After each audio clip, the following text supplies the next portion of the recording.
It's my hope that I'll share some ideas and that it will get some conversations going during the conference, not just now, but after. I want to say a couple of things before I forget. One is that I want you to feel like you can approach me and talk to me. I have this habit of looking very serious, and I might not look very approachable, but I am. I assure you, you can come up to me, and I'll be happy to talk to you. I'd love to hear your experiences and your thoughts. And I know that sometimes in a format like this, it can be hard to share, especially opposing views, which I'd be really curious to hear. I will assure you that some people at work had no difficulty giving me opposing views. So I've heard some really good arguments, which is awesome, actually. It makes you defend your ideas. The other thing is I'll be here the whole time. I'm here today, and I'll be here tomorrow, and you just shouldn't hesitate, I think sometimes the best thing you can do at a conference is get to know somebody else.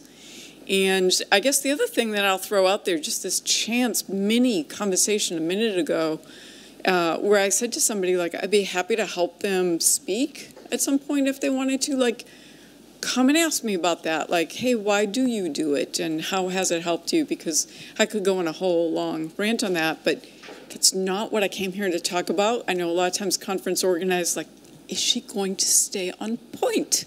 We asked her to speak on something specific. So I wanted to talk about test automation. I noticed from this morning that a lot of people are not test managers. So can I make an assumption that most people are testers? You're a tester. And you write test automation. Oh my gosh, that's awesome. You're exactly the people I want to talk to.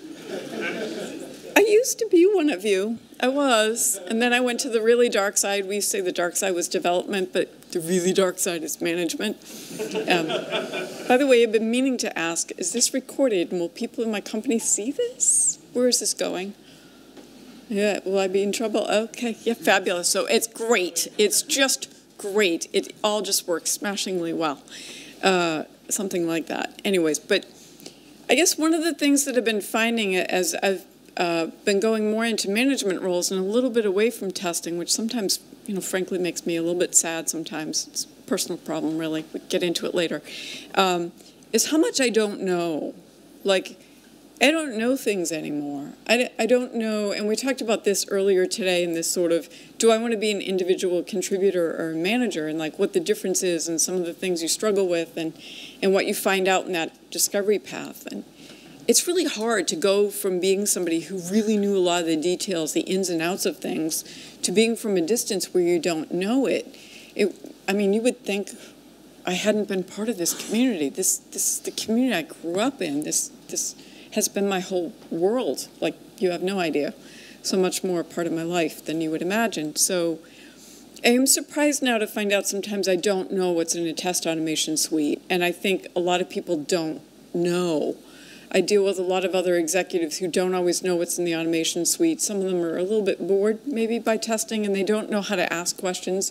So they ask silly questions like how many test scripts have been written, or what's the code coverage, or they ask questions that have to be answered with numbers, which I think is the worst way to find out about testing, right? It's more of a conversation than it should be a number. What if you answered, oh, I built 700 scripts? Anyone ever answer it that way, just for kicks, because you can? You gave them nothing, right? Absolutely nothing. They have no idea. But I don't know about you. I don't like to do anything unless I know why. Why am I doing something? So I want to talk about that a little bit. And that is where I think the most argument might come up. Why would you share the information? I've been meeting some testers who say, listen, I'm doing my job, right? I'm building automation. They trust me. I'm doing what I'm supposed to be doing. Why is there a problem? What's the problem here? What do you mean you want to know all the details? Maybe you're micromanaging it and you don't need to know all this stuff. So I want to take a look at that. I did write a little bio. I find this hard so you can read. Plus they read it to you, so that was really great. I guess the thing that I really want to share about my background is I was a journalism major at university, and then I went on and became a tech writer. And part of why I liked being a tech writer was if you're a really, really shy kid, this is a great job, right? You can kind of hide in there and get to know the software, and maybe you don't have to talk to a lot of other people other than other introverted developers, which works really well. But then I started breaking the software and I started really having fun with it, and I just wanted to skip writing help and like just get on with it and just test. And I did that for a really long time, and I basically was having the time of my life. I remember at one point thinking, I cannot believe like I get paid for this. This is really cool.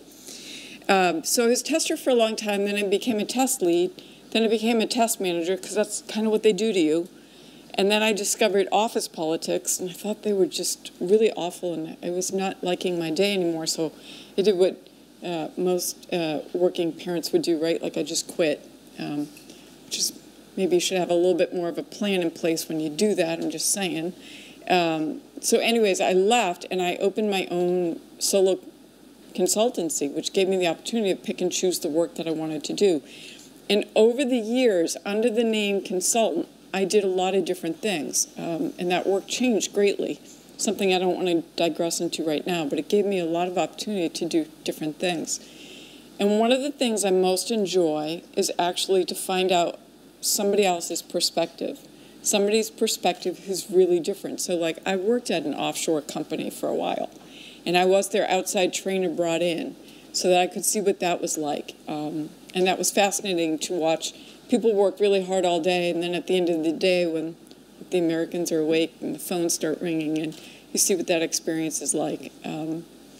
I've also spent more time with executives and gotten to understand how they look at things, which is really different from how testers generally look at things. And a lot of times, testers are not so focused on the business aspect of things, which I guess back in the day, I didn't really care about it either, but I guess after working at a couple of small startup companies and watching companies maybe not do so well or even go bankrupt, I've become very inspired to understand if a company is doing well or not. And I often will recommend to people, like, you should every now and then take pulse on how your company is doing. It may not be your job, right? Not even part of your day job, but it would be important to know, like, my company's doing well or not doing well.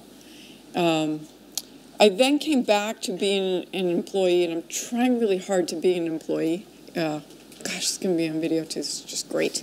And not be a consultant, which means thinking like we and not just me. And I guess part of going into more of a managerial role was wanting to help other people, which I have a feeling a lot of people just don't trust management, that's necessarily why people want to be in a role like that. But I guess for a lot of years, I felt like my career was about me, you know, what I was able to do in my consultancy, and now I really want to help other people, and I feel the same way right here. Like, I'm really happy to help anybody who's here who could be stumbling with some sort of problem at work, and sometimes talking to somebody who's not in the same office is surprisingly helpful. So anyway, so that's a little bit about my background. But this whole thing on making testing and test automation in particular visible, I really want to look at it from multiple sides. So part of it is I now look at it that about 20% of the team that I have is building test automation. And yet we don't talk a lot about what automation is being built. So can you imagine 20% of the team you have, you don't really know what they're doing? Does that seem like a good idea? Doesn't seem like a good idea to me, right? Like, I think we need to know a little bit more about what's going on over there. The other thing, and I'm going to offer, if you're the person in test automation, you're feeling like, I've got it, no one's asking, no one cares about my work, let me offer you this other proposition. When nobody knows what you're doing, when nobody has a sense of the value that you're bringing to the table, what situation does that put you in? Is that a good thing? It's not a good thing. We know this, not for lots of reasons. So I think it's really up to testers to figure out a way to educate the people around you what you're doing, what you're building, and how to go about doing it. So here's some whys. So part of telling other people what it is you're building is, have you ever been the lone tester on a project? Have you ever been the one sitting there making all the decisions about what you're going to test and what you're going to skip?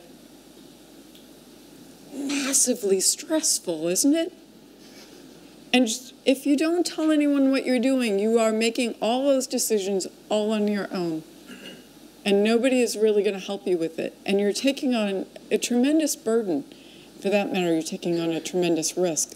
And now I'm trusting you too, because I don't really know what you're doing. I don't really know what you're thinking, and you haven't made it explicit at all. So in my opinion, this is where I'll welcome opposite views. In my opinion, when you share what you're automating, you are giving other people the opportunity to give you feedback about what you're doing, and you are reducing your stress. So is it easy to get up and tell somebody else what you're doing? Probably not. But you have an opportunity that you could reduce the stress just by opening the door that other people, especially people on your immediate Scrum team, right? They might not know what you're doing either. And they might look at something you're doing and saying, oh, well, have you considered X, Y, and Z? And then you have an opportunity where you can tell them no, or you can tell them I have a limit of time, or maybe I don't have access to that. Maybe you don't have, full access to production data kind of thing, and you can't get to certain situations. Now you've got a shot at it. Without it, you don't. So for anyone who knows me, they know I digress into stories. It seems to be like what I do. I kind of flip back over the years and I think about different experiences I've had, and I try to share the ones that I think will be helpful. So I was the lone tester on this project, and at the time I had a written document. I know, terribly old school. It was actually just like this mammoth checklist. And I went up to my boss because he used to be in my job, right? And so I knew he would understand better than anyone, and he was incredibly smart. And I gave him this. I was like all but hands trembling, like, here's what I did, right? Do you want to look at it and tell me what you think? And he looked at this thick thing and he said, no, I don't want to read it. I'm just going to stay tuned to support for the next 2 or 3 days. Well, no. Which was, in a way, like very true. There's nothing more true on the planet. But on the other hand, was terrifying. And it stuck with me. It stuck with me to this day. Like, you can do the best testing, whether it's automated or manual, but it's always going to be at support that it's going to come back to bite you, or haunt you, or maybe possibly make you feel good as far as what you did, which is another point.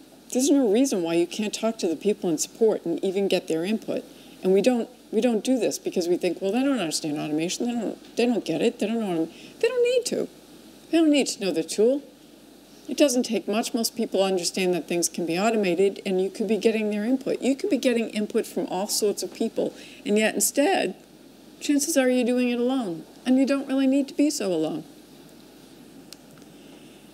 Speaking of, you'll never get other people in your team to really buy in, when test automation suite fails and everyone sees the red warnings. If they don't know what's in it, why should they care? Like, why am I fixing something? I have no idea if this even matters or not, right? It's like the team's not going to have a sense of ownership over it. Who do you want to own the automation? Do you want to own it forever? You built it, it's yours? Yeah, it's mine. Or do you want to feel like, I built it for the team and it's ours? If you want it to be ours, then they have to know what's in it. Because if they don't know what's in it, why would they care, right? So you can't really stay alone with it. It could be your baby. You can have it. You started it. But you can't keep it all yours forever. And here's another thing that I think people forget about, especially on Scrum teams, right? It's really not a bad idea to have your manager support. It's not a bad thing, right? I mean, it may be hard to win, maybe hard to get, but you really want them to have a good understanding of what you're doing. Where are you struggling? Do you really need more help? I mean, I get pulled into budget meetings, right? I'm trying to decide things. If I think you've got it and I don't think you need any help, why am I asking for more resources? And if you only do it at budget season, it really stands out. Sometimes it's the only time of year I hear from people that they want certain things. You really want to lobby for something? Do it more than once. Make sense? And the other thing is, there's no way we're getting a continuous integration, continuous deployment without an automation suite. Like, that's not going to happen, right? But how am I doing that when I don't really know what's inside that suite? So I am trying to find out, peel the cover off. I want to know some details. And I'm really trying hard to figure it out. Because I also have testers who are like, well, so what do you want? You want an inventory of the scripts? Actually, I don't want that either.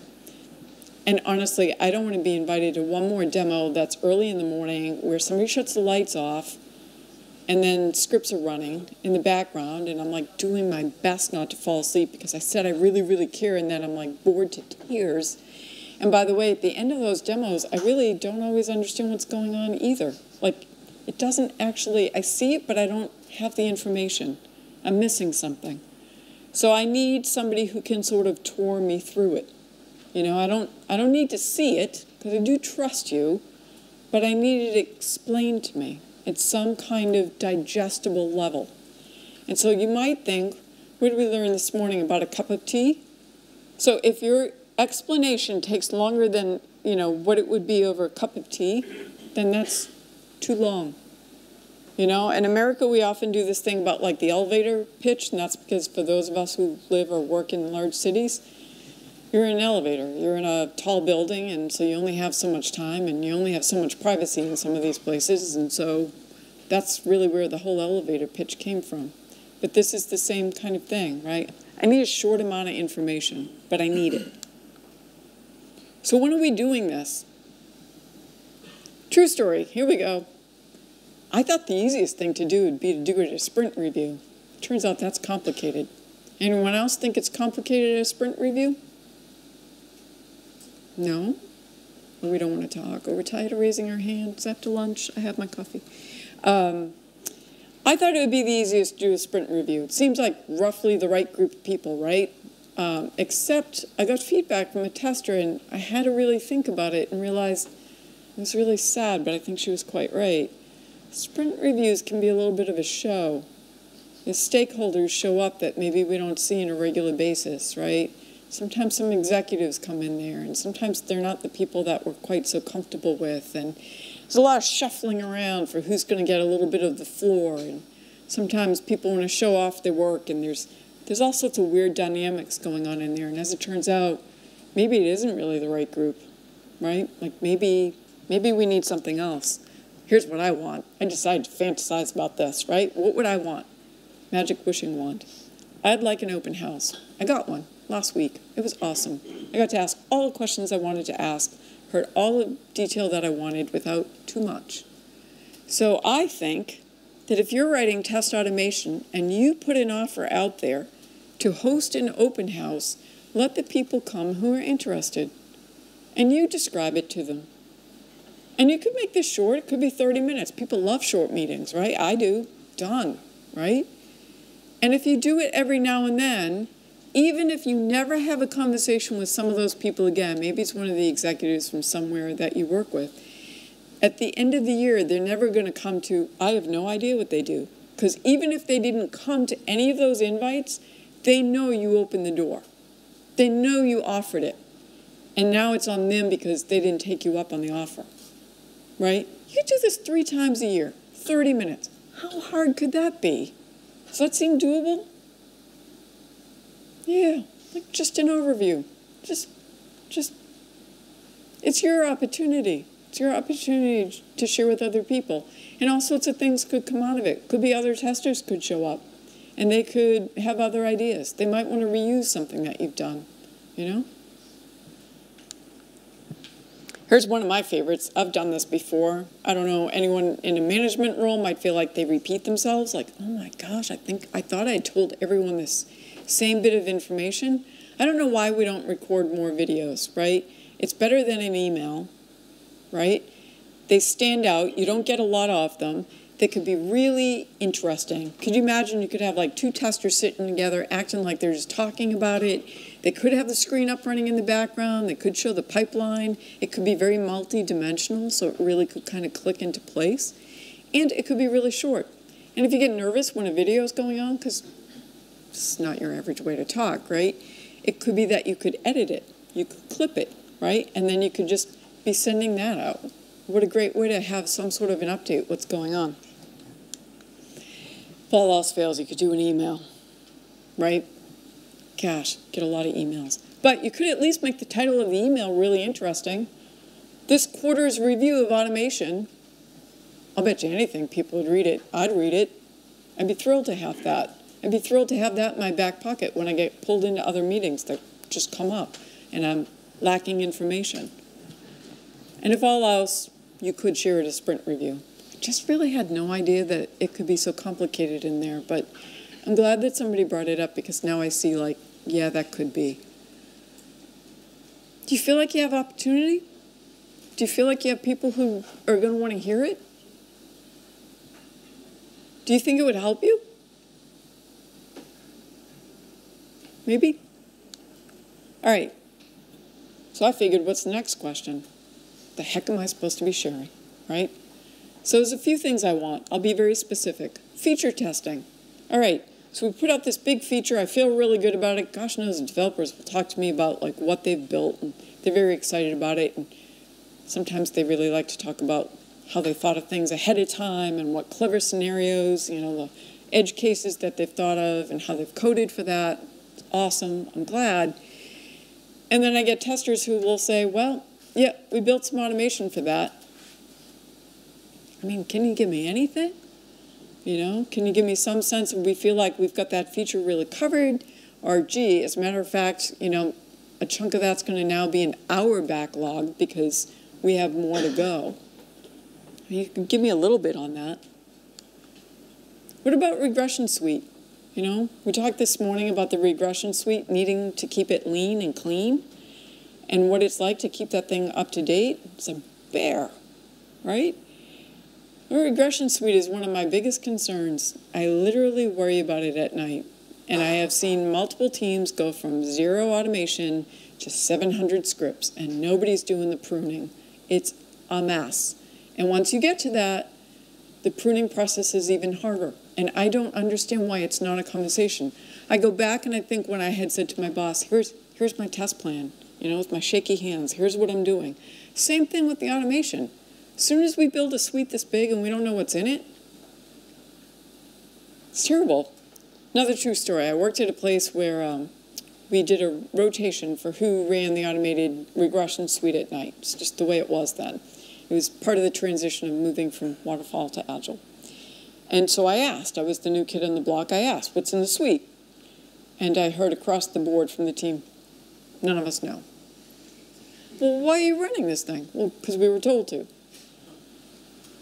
Somewhere in all of these nights and weekends and whatever, you haven't drilled in to figure it out. Yeah, it's way too big. Nobody's read it in a long time. It's like 700 or whatever scripts.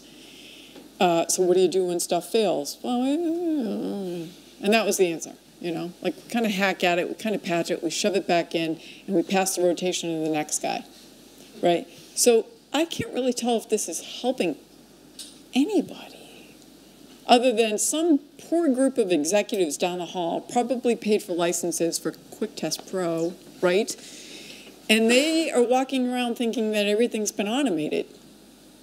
And that, by the way, is another little thing that I want to share, which is if you don't tell people what you've automated, there are some people, it terrifies me so much, there are some people who will believe you've automated all the things because they don't know any different, right?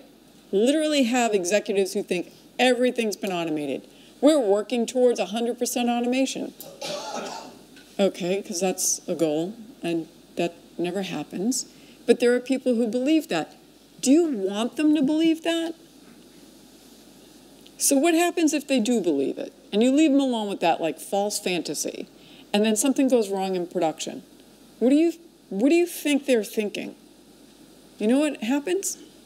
They don't trust any of your automation now.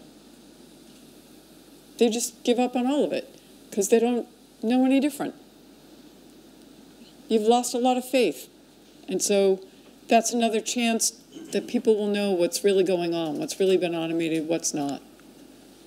And then there's, of course, the roadmap. So as things are being built, I just want to know how you're chugging along with it, right? You're working with the roadmap, are you mindful of it? Because sometimes there are things in the roadmap that we don't automate. Other times we have something on the roadmap that requires lots and lots of automation. It's not an equal thing. It's like sometimes you build something fast, but the testing is a pain in the neck and takes forever, and sometimes it's the other way around. So I would like to hear about it. And then the illities. Oh my gosh, I'm fascinated. We've stopped talking about them.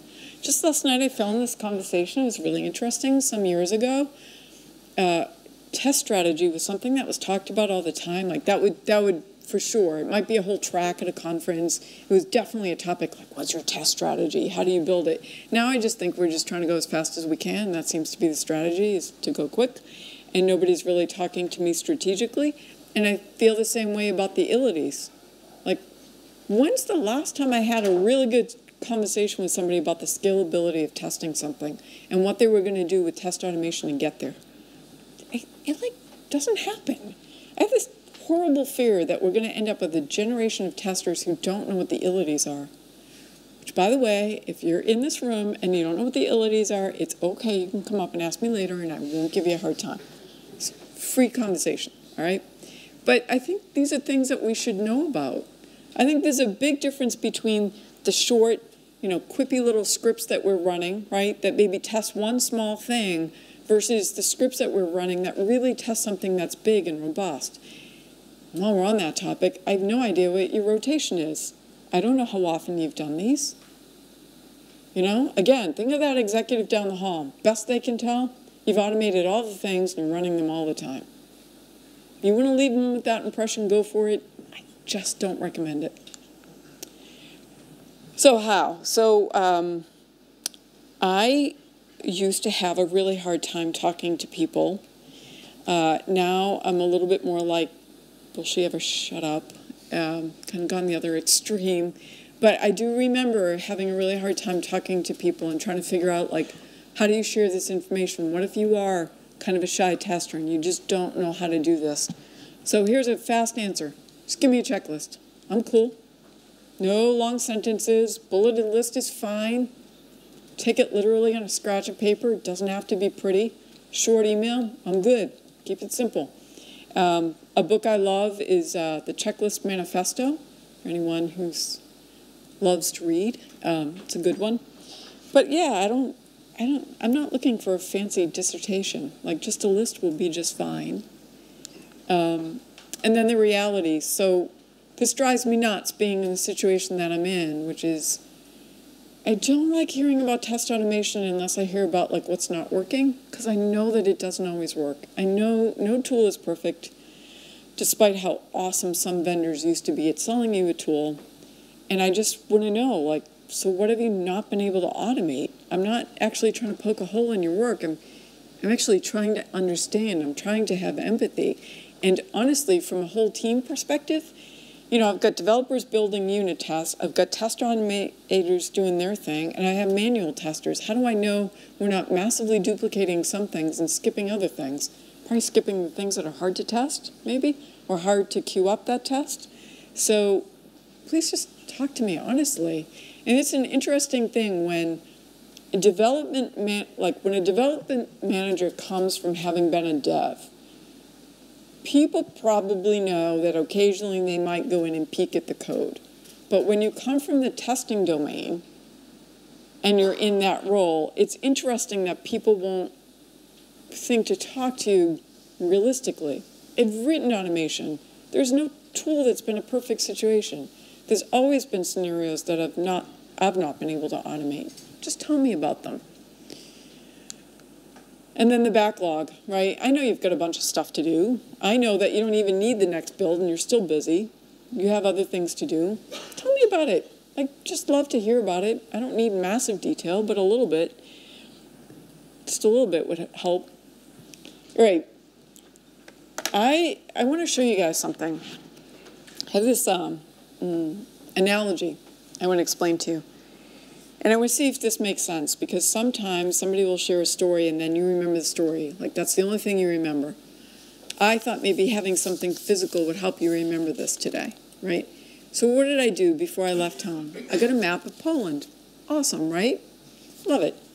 I like maps, by the way. I'm a dork. If anyone in here is into maps, let me know. Okay, so, there's so many ways to be a dork, isn't there?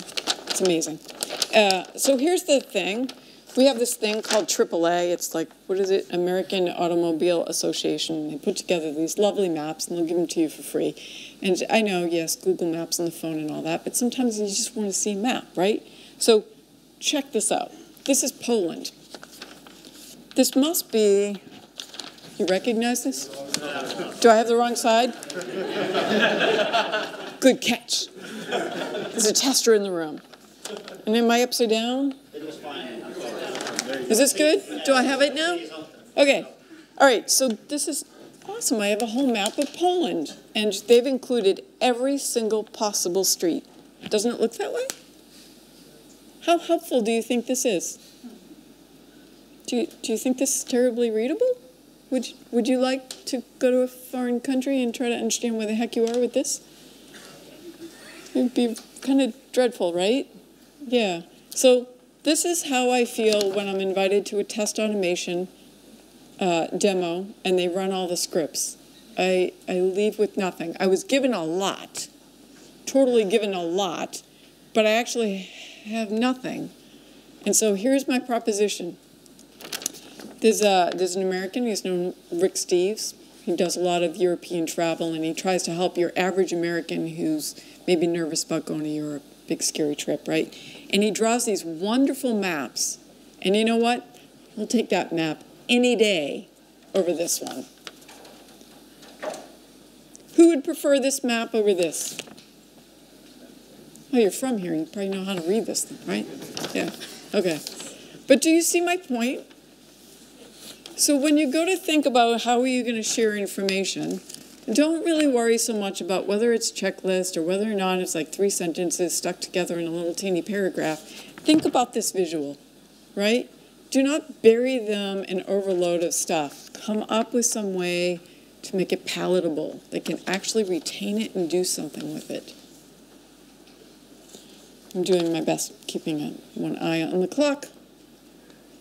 And this is a quote. I don't know if you know this. Anyone ever tell you the speaker's secret?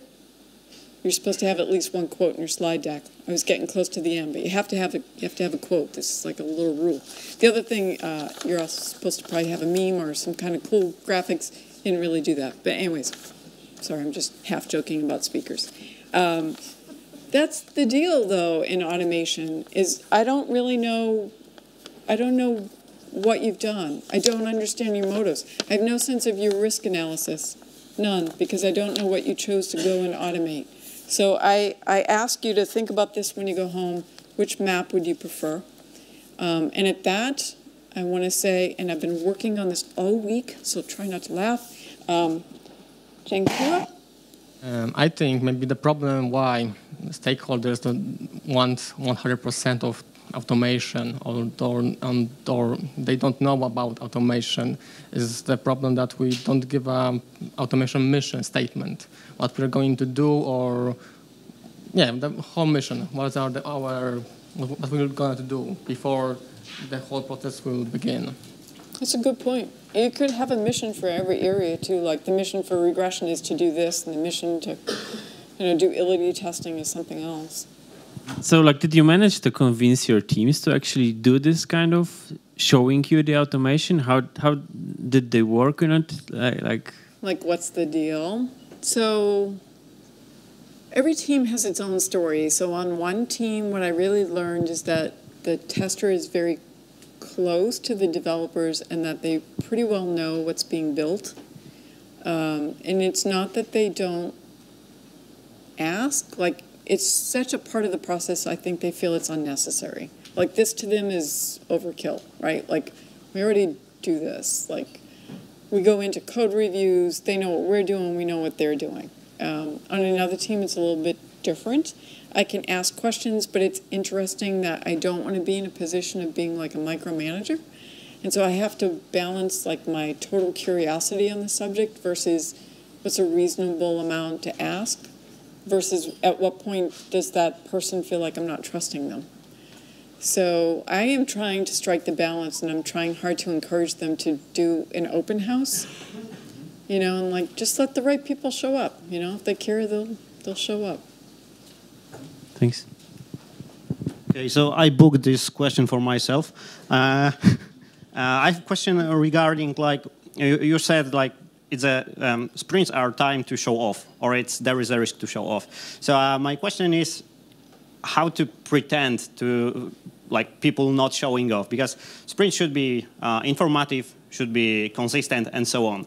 But introducing all those elements can cause that people will come and just paint the green grass green and so on.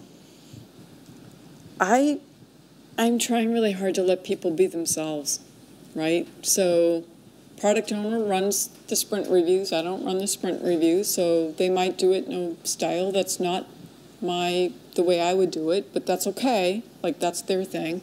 And as each individual goes through and talks about what they've done, their style too may also be different. And I figure that's like, it's okay. It doesn't have to be done. And I also think that just like work every day on a team, teams will know, right? Like, the whole team goes to the sprint review. They know when one person is trying to like stand out from the crowd a little bit more than maybe is their piece. And I figure teams will take care of themselves. And I try to ask questions, but sometimes I have to admit, I find that format challenging. It's not a lot of time, there's a lot of people. Everything takes a little bit more time because of the number of people, and I'm better off to grab some questions maybe and ask them later. Also, I realize when I ask questions in a sprint review, I'm not trying to do this, but I could be putting the person on the spot. And I'm trying to get better about not doing that. Not everyone can deal with that, right? It's like standing up at a keynote and like, you don't know what questions you're going to get. Like, not everyone really likes that situation, you know? Yeah, that's true. So thank you, Karen. Thank you very much.